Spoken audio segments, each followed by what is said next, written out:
باوقار علماء کرام، خصوصیت کے ساتھ صدر اجلاس پیکر اخلاص مصلح قوم و ملت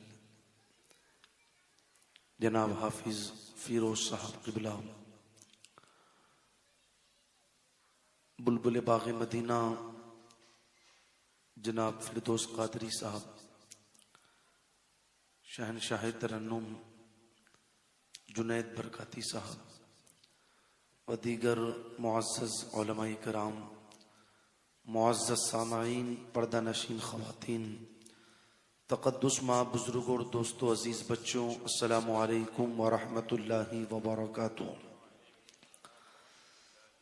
الحمدللہ رب العالمین والصلاة والسلام علی سید الانبیاء والمرسلین وعلى آلہ واصحابہ اجمعین، اما بعد، فاعوذ باللہ من الشیطان الرجیم، بسم اللہ الرحمن الرحیم۔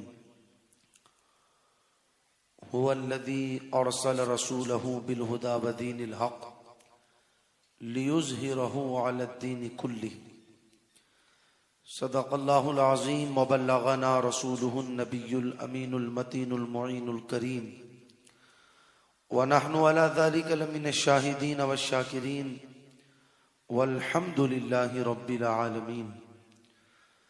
آئیے سب سے پہلے ہم اور آپ مل کر انتہائی عقیدت و محبت کے ساتھ دنیا کے سب سے حسین گنبد خضرا میں آرام فرمانے والے آقا حضور رحمت عالم، نور مجسم، دائی حلیمہ کے حلیم، امت کے غمخوار، ہم غریبوں کے غم گسار، نائب پروردگار حضور شہنشاہ مدینہ، سرور قلب و جگر و سینہ، فیض گنجینہ اور جن کا خوشبودار ہے مقدس پسینہ، ایسا خوشبودار کہ بریلی سے آواز آئی، ان کی مہک نے دل کے غنچے کھلا دیے ہیں، ان کی مہک نے دل کے غنچے کھلا دیے ہیں، جس راہ چل دیے ہیں کوچے بسا دیے ہیں، یعنی جناب احمد مجتبی محمد مصطفیٰ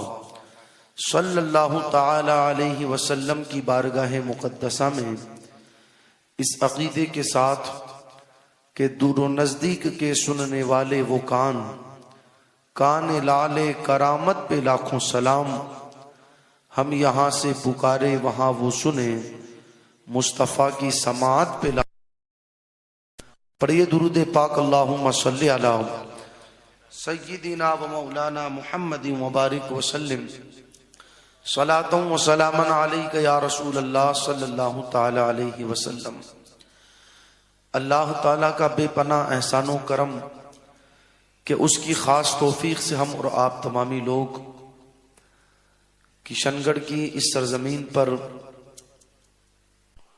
آج یہ پاکیزہ محفل جس میں حاضری کی سعادت حاصل کیے ہوئے ہیں، پروردگار عالم ہم سب کی اس حاضری کو اپنی بارگاہ میں قبول فرمائے۔ میں مبارکبادی پیش کروں گا عمومی طور پر آپ تمامی لوگوں کو، اور خصوصی طور پر جناب یاسین صاحب اور ان کے گھر والوں کو، کہ جنہوں نے اپنے شہزادے کی شادی کے اس مبارک موقع پر اس پرفتن دور میں عام ریتی رواجوں سے ہٹ کر اللہ رسول کے ذکر کی محفل کا اہتمام کیا، اور پورے کشن گڑھ میں بسنے والے لوگوں کو یہ پیغام دیا، لوگوں شادیاں ایسے بھی ہوتی ہے، اور حقیقت بھی یہ ہے کہ شادیاں ایسے ہی ہوتی ہے۔ پروردگار عالم اس محفل کا صدقہ ہونے والی شادی میں خوب خوب برکتیں عطا فرمائے۔ بہت بڑی بات ہے جن حالات سے ہم اور آپ دوچار ہو رہے ہیں، معاشرے کی جو کنڈیشن اور معاشرے کی جو کیفیت ہم اور آپ دیکھ رہے ہیں، ان حالات میں شادی کے موقع پر حضور کے ذکر کی محفل کا اہتمام کرنا یہ بہت بڑی بات ہے۔ بلکہ میں تو لوگوں سے کہتا ہوں، آپ کسی کے یہاں کسی اور محفل میں جائیں یا نہ جائیں، اگر اس نے شادی کے موقع پر حضور کے ذکر کی محفل سجائی ہے تو پھر ضرور جائیں، اور صرف جائیں نہیں بلکہ جا کر کے اس صاحب خانہ کی پیڑ تھپ تھپائے، اس کا حوصلہ بلند کرے کہ حاجی صاحب واقعی میں آپ نے جو صحیح معنوں میں انسان کو کام کرنا چاہیے وہ کر کے دکھایا ہے۔ تو یہ بہت بڑی بات ہے کہ شادی کے موقع پر کوئی حضور کے ذکر کی محفل سجائے۔ اللہ تعالیٰ اس محفل کو قبول فرمائے۔ مجھ سے پیشتر آپ لوگوں نے بلبل راجستھان جناب الحاج قاری محمد شریف صاحب پالی کی زبانی نعت و منقبت کے اشعار سماعت کیے۔ ابھی میرے بعد انشاءاللہ آپ کو 2 بہترین نعت خواں کو اور سننا ہے، سنیں گے انشاءاللہ؟ ہاں، دیکھو محفل کا ادب ہی یہ ہوتا ہے کہ جب تک محفل چلتی رہے انسان اس محفل میں شرکت کرے، اگر کوئی ضرورت ہو تو چلا جاوے، واپس لوٹ کر کے آ جاوے۔ جب اتنی دور دور سے ہم نے مہمان بلوائے ہیں تو ہماری ذمہ داری بنتی ہے کہ ہم صحیح معنوں میں ان کی مہمان نوازی کریں، اور مہمان نوازی یہ ہے کہ مہمانوں کو سنا جائے۔ تو جنید بھائی بھی آپ کو انشاءاللہ سنائیں گے، اور ہمارے فردوس قادری صاحب جو راج سمند کی سرزمین سے تشریف لائے وہ بھی آپ کے سامنے ابھی تشریف لائیں گے اور اپنے کلام کو پیش کریں گے۔ چند گزارشات آپ لوگوں کی سماعتوں کی دہلیز تک میں پہنچاؤں اور اپنی بات کو مکمل کروں۔ اللہ تعالیٰ قرآن مقدسہ میں ارشاد فرماتا ہے، هو الذی ارسل رسولہ بالہدی ودین الحق لیظہرہ علی الدین کلہ۔ وہی رب ہے جس نے اپنے رسول کو بھیجا، ارسل رسولہ بالہدی ودین الحق، ہدایت اور دین حق کے ساتھ، لیظہرہ علی الدین کلہ، تاکہ یہ دین تمام دینوں پر غلبہ پا جائے۔ اللہ تبارک و تعالیٰ نے اپنے محبوب صلی اللہ تعالیٰ علیہ وسلم کو دنیا کے اندر مبعوث فرمایا۔ حضور علیہ السلام کی آمد کا بنیادی مقصد یہ تھا کہ جو دین، جو تعلیمات، جو شریعت مصطفیٰ جان رحمت صلی اللہ تعالیٰ علیہ وسلم لے کر کے آئے وہ ایک ایک گھر تک پہنچ جائے، ایک ایک بندے تک پہنچ جائے۔ اور حضور صلی اللہ تعالیٰ علیہ وسلم نے اس پیغام کے حوالے سے کہ لوگوں تک یہ لایا ہوا دین، لائی ہوئی شریعت کو پہنچا دیا جائے، اس حوالے سے میرے آقا علیہ السلام نے بڑی محنتیں کی، بڑی کوششیں کی۔ آپ نے اپنے علماء سے سنا ہوگا کہ دین کے حوالے سے میرے آقا علیہ السلام، آپ کے صحابہ اور آپ کے اہل بیت نے بڑی قربانیاں پیش کی ہے۔ حالانکہ یہ بات اور ہے کہ ہمیں اس چیز کا احساس نہیں۔ کیوں؟ اس لیے کہ ہم اور آپ پیدا ہوئے، مسجد سے امام مؤذن کو بلوایا گیا، ایک کان میں اذان لگوا دی گئی، ایک کان میں تکبیر کہلوا دی گئی، تاکہ پیدا ہونے والے کو یہ پتہ چل جائے تو کسی اور گھر میں نہیں، مسلمان کے گھر میں پیدا ہوا ہے۔ ہمارا دین کے لیے کچھ لگا تھوڑی ہے، ہم نے دین کے لیے کوئی قربانی تھوڑی پیش کی ہے، ہمیں اس چیز کا احساس نہیں۔ دیکھو جہاں پر بندے کا کچھ لگا ہوتا ہے، جس کام کے حوالے سے بندے نے کوششیں کی ہوتی ہے، اس حوالے سے بندہ فکر مند رہتا ہے، اس حوالے سے انسان غور و فکر کرتا ہوا نظر آتا ہے۔ جیسے کئی مرتبہ انسان اپنے مکان کو دیکھ کر کے سوچتا ہے یار میرا مکان کتنا خوبصورت ہے، لیکن لوگوں سے کہتا ہے یہ مکان خوبصورت ایسے ہی تھوڑی بنا ہے، اس مکان کو بنوانے کے لیے میں نے بڑی محنت کی ہے، اس مکان کے حوالے سے میں نے بڑی تکلیفیں اٹھائی ہے، راتوں کو محنتیں کی، دن کو محنت کی، 12 گھنٹے کے بجائے 14 گھنٹے اور 16 گھنٹے میں نے کام کیا، تب جا کر کے یہ مکان تعمیر ہوا۔ اسی طریقے سے اگر بیٹے کو کامیابی مل گئی، بیٹے کو اعلیٰ نوکری مل گئی، انسان کہتا ہے ایسے تھوڑی ملی ہے، رات کو 12 گھنٹے، رات کو میرا بچہ 2 بجے 1 بجے تک پڑھتا رہا، تب جا کر کے میرے بیٹے کو آج یہ نوکری ملی، آج یہ کامیابی ملی۔ کہنا یہ چاہتا ہوں جس کام کے حوالے سے بندے کا کچھ لگا ہو، جس کام کے حوالے سے بندے کی کوششیں اور محنتیں رہی ہو، اس حوالے سے بندہ فکر مند نظر آتا ہے۔ آج دین کے حوالے سے ہم فکر مند کیوں نہیں؟ دین کے حوالے سے ہمیں کوئی احساس کیوں نہیں؟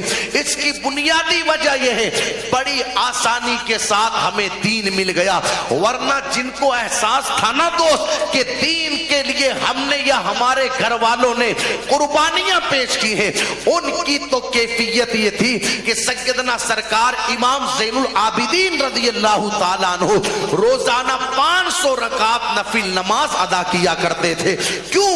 اس لیے کہ امام زین العابدین کو پتا تھا یہی وہ نماز تو ہے کہ جس نماز کے تحفظ کے لیے میرے بابا آقا حسین نے اپنے 18 سال کے کڑیل جوان علی اکبر کی قربانی کو پیش کیا ہے، یہی وہ نماز تو ہے جس نماز کے تحفظ کے لیے 6 ماہ کے علی اصغر کی قربانی کو پیش کیا گیا ہے، یہی وہ نماز تو ہے کہ جس نماز کی خاطر اللہ اکبر حضرت قاسم رضی اللہ تعالیٰ عنہ کی شہادت ہوئی۔ انسان کو جب اس بات کا احساس رہتا ہے کہ یار ہمارا کسی کام کے لیے کچھ لگا ہے تو انسان اس کام کی قدر کرتا ہوا نظر آتا ہے۔ آج ہم دین کے حوالے سے فکر مند اس لیے نہیں کہ ہمارا دین کے لیے کچھ لگا نہیں، ہم نے دین کے لیے کوئی کوشش نہیں کی، لیکن آپ دیکھیں یہ جو دین ہم تک پہنچا دوست ایسے نہیں پہنچا۔ اس دین کے حوالے سے میرے آقا علیہ الصلوۃ والسلام نے بڑی قربانیاں پیش کی۔ یاد کرے طائف کا وہ میدان، اللہ اکبر، جب میرے آقا علیہ الصلوۃ والسلام لوگوں کو دین کی دعوت دینے کے لیے طائف کی سرزمین پر تشریف لے کر کے گئے، میرے آقا علیہ الصلوۃ والسلام لوگوں کو دین کی طرف بلاتے، جنہیں دعوت دی جاتی وہ میرے آقا کو گالیاں دیتے، جنہیں دعوت دی جاتی وہ حضور علیہ الصلوۃ والسلام کو دیوانہ اور پاگل اور مجنون کہتے۔ یہیں پر بس نہیں بلکہ حضور علیہ الصلوۃ والسلام کے اوپر پتھر برسائے جاتے، ان پتھروں کے برسنے کی وجہ سے حضور علیہ الصلوۃ والسلام کے مبارک وجود سے خون بہتا اور وہ خون بہ کر کے آپ کے مبارک قدموں تک پہنچتا۔ اللہ اکبر، حضور علیہ الصلوۃ والسلام زمین پر تشریف لے کر کے آ جاتے۔ میں کہنا چاہتا ہوں یہ کوئی معمولی چیز ہے کہ حضور علیہ الصلوۃ والسلام نے اپنے وجود پر پتھر کھائے، کس لیے؟ دین کے لیے حضور علیہ الصلوۃ والسلام نے پتھر کھائے، گالیاں برداشت کی، کس لیے؟ دین کے لیے۔ لوگوں نے برا بلا کہا، میرے نبی نے برداشت کیا، کس لیے؟ دین کے لیے۔ آپ کی مبارک پشت پر لا کر کے اونٹ کی اوجڑی کو رکھا گیا، لیکن میرے نبی نے اس کو بھی برداشت کیا، کس لیے؟ دین کے لیے۔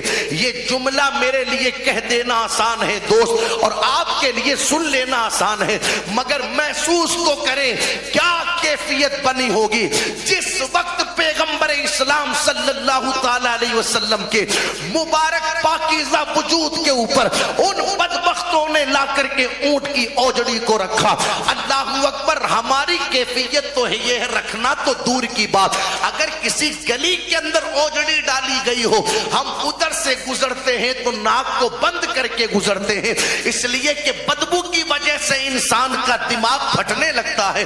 آپ سوچیں کیا کیفیت بنی ہوگی جب مصطفیٰ مصطفیٰ جان رحمت صلی اللہ تعالی علیہ وسلم کے وجود پر اونٹ کی اوجڑی کو لا کر کے ڈالا گیا اور آپ کی لاڈلی شہزادی سیدہ فاطمہ الزہرا رضی اللہ تعالیٰ عنہ تشریف لانے کے بعد اپنے اللہ اکبر ان مبارک ہاتھوں سے اس اوجڑی کو ہٹاتی ہے اور اس کے بعد ارشاد فرماتی ہے اے مکے کے اندر رہنے والے کافروں، کیا بگاڑا ہے میرے بابا نے تمہیں؟ کیا یہی قصور ہے ان کا کہ یہ تمہیں جہنم کے راستے سے ہٹا کر کے جنت کے راستے پر لانا چاہتے ہیں؟ کیا یہی قصور ہے ان کا کہ یہ تمہیں معبودان باطل کی پرستش سے ہٹا کر کے ایک خدا وحدہ لا شریک کی بارگاہ میں لانا چاہتے ہیں؟ یہ تکلیفیں میرے آقا علیہ الصلوۃ والسلام نے کیوں برداشت کی؟ کسی منصب کے لیے نہیں دوست، زمین کے لیے نہیں دوست، عزت اور شہرت کے لیے نہیں دوست، بلکہ حضور علیہ الصلوۃ والسلام نے ان تکلیفوں کو برداشت کیا تو صرف اور صرف دین کے لیے، دین کے لیے میرے آقا نے تکلیفیں برداشت کی۔ یہ کوئی چھوٹی بات نہیں ہے کہ کسی کی بیٹی کو طلاق دے دیا جائے، بہت بڑی بات۔ پوچھے اس باپ کے کلیجے سے جا کر کے کہ جس کی بیٹی کو طلاق دیا گیا اور بیٹی گھر پر ہے، ایک ایک پل باپ مرتا ہے اور ایک ایک پل باپ جیتا ہے، راتوں کی نیندیں اڑ جاتی ہیں، دن میں کھانا اچھا نہیں لگتا جس کی بیٹی کو طلاق دے دیا جائے۔ مگر سنو مسلمانوں، میرے آقا علیہ الصلوۃ والسلام کی ایک نہیں دو شہزادیوں کو طلاق دیا گیا۔ کس لیے؟ اسی دین کے لیے کہ ان کی بیٹی کو طلاق دے دو، شہزادی کو۔ جب بیٹیاں گھر پر بیٹھے رہے گی تو ان کا ذہن ڈسٹرب ہو جائے گا، یہ دین کی دعوت بند کر دیں گے، لوگوں کو دین کی طرف نہیں بلائیں گے۔ یہی راستہ بچا ہے، شہزادیوں کو طلاق دے دیا گیا۔ جب شہزادیاں گھر آئی آنکھوں میں آنسو تھے، میرے نبی نے فرمایا کیا ہوا شہزادیوں؟ عرض کی بابا آپ کی بیٹیوں کو طلاق دے دیا گیا، اور وجہ کیا بنی ہے؟ اس لیے کہ آپ لوگوں کو دین کی دعوت دیتے ہیں۔ میرے آقا علیہ الصلوۃ والسلام نے اپنے قدم پیچھے نہیں ہٹائے، ارشاد فرمایا شہزادیوں تم گھر میں چلو، تمہارا بابا لوگوں کو ابھی دین کی دعوت دے کر کے آتا ہے، آپ محسوس کریں میرے نبی کو دین سے پیار کتنا تھا، میرے آقا علیہ الصلوۃ والسلام کو دین سے محبت کتنی تھی، کتنی قربانیاں دی حضور علیہ الصلوۃ والسلام نے۔ آپ کے مبارک دندان شہید ہوئے اسی دین کے لیے۔ حضور علیہ الصلوۃ والسلام کے صحابہ کی اگر آپ کیفیت دیکھیں، حضرت بلال حبشی رضی اللہ تعالیٰ عنہ کو مکے کی پتھری زمین پر گھسیٹا گیا اسی دین کے لیے، آپ کے مبارک سینے پر پتھر رکھا گیا اسی دین کے لیے، حضرت عمار بن یاسر رضی اللہ تعالیٰ عنہ کو سولی پر چڑھایا گیا اسی دین کے لیے، حضرت خباب رضی اللہ تعالیٰ عنہ کو چٹائی میں لپیٹ کر کے اللہ اکبر آگ دہکائی گئی اسی دین کے لیے، حضرت مصعب ابن عمیر رضی اللہ تعالیٰ عنہ سے گھر والوں نے کپڑے تک لے لیے، آپ نے یہ بھی برداشت کیا اسی دین کے لیے۔ شادی کی پہلی رات حضرت حنظلہ رضی اللہ تعالیٰ عنہ نے بیوی کو چھوڑ دیا اور میدان جہاد میں جا کر کے جام شہادت نوش کر لیا۔ کس لیے؟ اسی دین کے لیے۔ آپ تاریخ پڑھے، اللہ اکبر، صحابہ کی زندگی پڑھے، پورا کربلا سجا، کربلا سجا کسی عہدے کے لیے نہیں، کسی منصب کے لیے نہیں، کسی زمین کے لیے نہیں، جائیداد کے لیے، فقط ایک ہی مقصد تھا، مصطفیٰ جان رحمت صلی اللہ تعالی علیہ وسلم کے دین کا تحفظ ہو جاوے، حضور کا لایا ہوا دین لوگوں تک پہنچتا ہوا نظر آوے۔ اب میں کہنا یہ چاہتا ہوں، جس دین کے لیے حضور علیہ الصلوۃ والسلام نے اتنی محنت کی، آپ کے صحابہ نے اتنی قربانیاں پیش کی، اہل بیت نے اپنی جانوں کا نذرانہ پیش کیا، ہم نے اس دین کے لیے کیا کیا؟ ہم نے کیا کیا اس دین کے لیے؟ وہاں تو جانوں کا نذرانہ پیش کیا گیا دین کے لیے، اولاد دے دی گئی دین کے لیے، ہم نے دین کے لیے کیا کیا؟ معاف کرنا، حالت یہ ہے کچھ کرنا دین کے لیے یہ تو بہت بعد کی بات، ہم نے اپنے کرتوتوں کی وجہ سے دین کو بدنام کروایا، ہم نے کام ایسے کیے کہ جن کاموں کی وجہ سے لوگ مذہب مہذب اسلام پر انگلیاں اٹھاوے، اسلام کو بدنام کرے. میں پوچھنا چاہتا ہوں جس وقت ہم ایسے کام کرتے ہیں کہ جن کاموں کی وجہ سے دین پر انگلیاں اٹھتی ہے، اسلام پر انگلیاں اٹھتی ہے، اس وقت کربلا کے حسین اعظم رضی اللہ تعالیٰ عنہ کے کلیجے پر کیا گزرتی ہے؟ کیا کیا دوستو ہم نے دین کے لیے؟ جو سلوک اس وقت ہم کر رہے ہیں دین کے ساتھ، کیا وہی سلوک ہونا تھا؟ یار کم سے کم تو دین کے لیے قربانی نہ دے سکے مت دے، مگر ایسے کام تو مت کر کے جن کاموں کی وجہ سے دین بدنام ہو. اتنا ہی کر لیتا کہ کم سے کم حضور علیہ الصلوۃ والسلام کے لائے ہوئے دین پر عمل کر کے زندگی گزار لیتا. مگر عمل کرنا دور کی بات، ہم نے دین کو بدنام کروایا. شادیوں کے موقعوں پر جو مسلمانوں کے حالات ہیں، مجھ سے بہتر آپ جانتے ہو، سچی سچی بتانا. جو کیفیتیں مسلمانوں کی ہے شادیوں کے ٹائم، ان کیفیتوں کو دیکھ کر کے کوئی کہہ سکتا ہے کہ یہ شادی مسلمان کے گھر میں ہے؟ ابھی قیام گاہ سے ہم یہاں تک آئے تو راستے کے اندر ہم نے ایک بارات تھی یا بندوری تھی، اللہ جانے کیا تھی اور کیا نہیں تھی، ایک بندوری یا ایک بارات کو نکلتے ہوئے دیکھا. گاڑی میں ہم 2-4 لوگ بیٹھے ہوئے تھے، تو میں نے کہا ویسے تو یہ مسلمانوں کی بارات اور بندوری جا رہی ہے، مگر کوئی دیکھ کر کے یہ کہہ نہیں سکتا کہ یہ مسلمانوں کی بارات یا بندوری ہے. کنڈیشن یہ ہے ہماری شادیوں کے وقت آگے ڈی جے بج رہا ہے اور اس کے پیچھے جوان ناچ رہے ہیں، اور جوانوں کے پیچھے گھر کی عورتیں بہن بیٹیاں ڈانس کر رہی ہے، اور پھر ان کے پیچھے گھروں کے ذمہ دار سرپرستیاں کرتے ہوئے چل رہے ہیں. نادان ہم مر نہیں گئے؟ کہاں چلی گئی ہماری غیرت؟ کہاں چلی گئی ہماری شرم؟ اگر آپ اپنے سینوں کے اندر پتھر نہیں، گوشت کا لوتھڑا دل لے کر کے بیٹھے ہیں، تو میں پوچھنا چاہتا ہوں اے مسلمان، کیا یہی کام بچ گیا مسلمانوں کی بہن بیٹیوں کا کہ وہ اس طریقے سے سڑکوں پر ناچتے ہوئے گھومے، ناچتے ہوئے جاوے؟ استغفر اللہ، صدبار استغفر اللہ. جو کام بازار میں بیٹھ کر ایک بازارو عورت کرتی ہے، اور کھلے لفظوں میں کہوں جو کام کوٹھے پر ایک طوائفہ کرتی ہے، وہ کام شادی کے موقع پر ہم نے اپنے گھر کی عورتوں سے کروایا. معاذ اللہ، یہ کام قوم مسلم کی بہن بیٹیوں کا نہیں. جس مسلمان کی بہن بیٹی کو میرے نبی نے یہ عزت عطا فرمائی کہ بیٹی کی شکل میں ہے تو باپ کے لیے جنت، ماں کی شکل میں ہے تو بیٹے کے لیے جنت، بہن کی شکل میں ہے تو بھائی کے لیے جنت، اور بیوی کی شکل میں ہے تو شوہر کے لیے جنت. جس عورت کو میرے نبی نے اتنا اونچا مقام عطا کیا ہو کہ اللہ اکبر، آقا فرماتے ہیں غلام تیری جنت کعبے کے سائے میں نہیں، تیری ماں کے قدم کے نیچے ہے.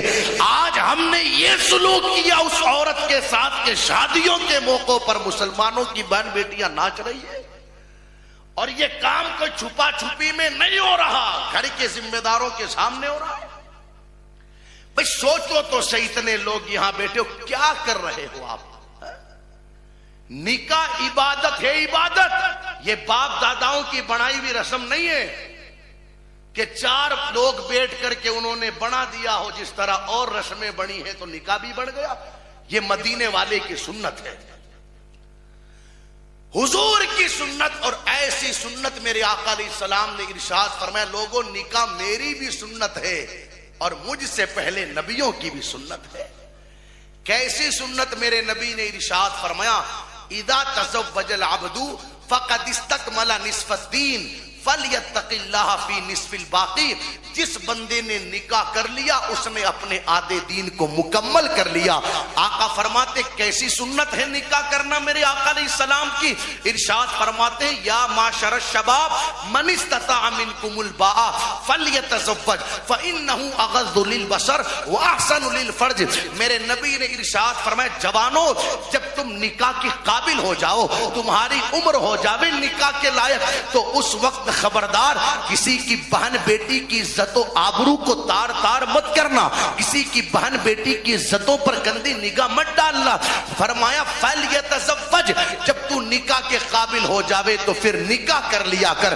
یا رسول اللہ بندہ نکاح تو کر لے گا، فائدہ کیا ملے گا؟ ارشاد فرماتے نکاح کا پہلا فائدہ یہ ہوگا جب بندہ نکاح کر لے گا فَإِنَّهُ أَغَضُّ لِلْبَصَرِ، شرم سے اس کی نظریں جھک جائے گی۔ فرمایا دوسرا فائدہ یہ ہوگا وَأَحْسَنُ لِلْفَرْجِ، اس بندے کی شرم گاہ کی حفاظت ہو جاوے گی۔ گویا کہ میرے نبی کے اس فرمان کا مفہوم یہ ہے، حضور کی ایسی سنت ہے نکاح کرنا کہ جس سنت کی برکت سے بندہ گناہوں سے محفوظ ہو جاتا ہے، وہ پاکیزہ سنت نکاح کرنا۔ حضور کی سنت خدا کی عبادت کیا ہے یار؟ اس سنت کے ساتھ ہم نے یہ سلوک کیا، خدا کی عبادت کے ساتھ یہ سلوک کیا، ناچنا کودنا گانا باجا ڈھول ڈمکا اور ان چیزوں کو فیشن سمجھتے ہیں لوگ۔ دیکھو ایمان کے 3 درجے ہیں، کتنے؟ زور سے بولے ہیں 3، سنا ہوگا نا آپ نے۔ پہلا درجہ برائی دیکھو تو اسے ہاتھ سے روکو، کس چیز سے روکو؟ ٹھیک۔ دوسرا درجہ کوئی برائی دیکھو تو اسے زبان سے روکو، غلط کر رہے ہو صاحب مت کرو ایسا، ٹھیک۔ تیسرا درجہ برائی دیکھو، اگر ہاتھ سے نہیں روک سکتے زبان سے نہیں روک سکتے تو اس برائی کو دل میں برا جانو، ٹھیک۔ یہ 3 درجے میرے آقا علیہ السلام نے ایمان کے بتائے۔ ہر بندہ اپنے گریبان میں جھانک کر کے سوچے ان تینوں میں سے کون سا درجہ ہمارے اندر ہے؟ کیا برائی دیکھ کر کے ہم ہاتھ سے روکتے ہیں؟ کیا برائی دیکھ کر کے ہم زبان سے روکتے ہیں؟ کیا برائی دیکھ کر کے ہم دل میں برا جانتے ہیں؟ معاف کرنا، حالت تو یہ ہے برائی دیکھ کر کے ہم خود اس برائی میں شامل ہو جاتے ہیں۔ یہ کیفیت ہے ہماری۔ اب سوچو ہمارے ایمان کی کیا کنڈیشن ہوگی، ہمارے ایمان کا کیا حال ہوگا۔ میں گزارش کرنا چاہوں گا دوستو، زندگیوں میں بدلاؤ پیدا کرو۔ کچھ نہیں رکھا ان کے اندر، کچھ نہیں رکھا، دن بدن بے حیائیاں بڑھتی ہی جا رہی ہے۔ بیچارے علماء تھک گئے سمجھاتے سمجھاتے، ہر جمعہ کو مسجدوں میں خطابات ہو رہے ہیں، مگر قوم دن بدن بگڑتی جا رہی ہے، گناہ دن بدن بڑھتے جا رہے ہیں۔ اللہ جانے یہ نت نئی رسمیں کہاں سے لے کر کے آتے ہیں، نت نئی چیزیں کہاں سے سیکھ کر کے آتے ہیں۔ 10 دنوں تک گھروں میں ڈی جے بجانا، فلور بچھا کر کے خود ناچنا، گھر کی عورتوں کو نچوانا، اور اللہ اکبر اب تو حالت یہ ہے، حیا ختم ہو گئی، شرم ختم ہو گئی، غیرت زندگیوں کے اندر رہی نہیں۔ اب ایک صاحب بتا رہے تھے اب تو ایک نئی چیز اور لوگ لے کر کے آئے ہیں کہ شادی سے ہفتے کے لیے، شادی سے پہلے 1 ہفتے کے لیے، 10 دن کے لیے وہ جو لڑکا اور لڑکی میاں بیوی بننے والے ہیں ان کو گھومنے کے لیے کہیں بھیج دیا جاتا ہے، اور وہ جس طریقے سے انہیں رہنا ہے سہنا ہے باضابطہ گھومتے پھرتے موج مستی کرتے ہیں اور ایک پوری فلم تیار کرتے ہیں۔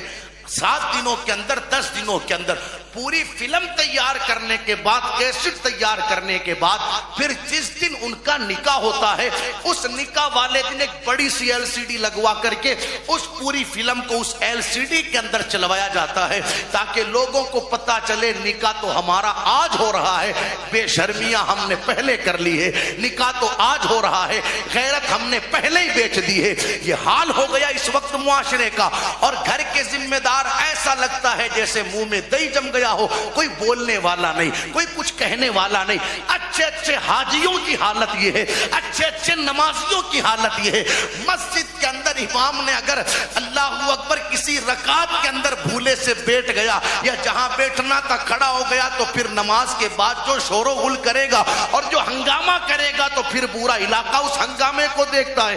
آج امام صاحب نے یہ کمی کر دی، آج امام صاحب نے یہ زیادتی کر دی۔ میں کہنا چاہوں گا دوست، وہاں پر اتنی سی غلطی کو لے کر کے اس طرح کے تو ہنگامے کرنے لگا، اور یہاں پر تو سارا کا سارا کام ہی شریعت کے خلاف ہو رہا ہے۔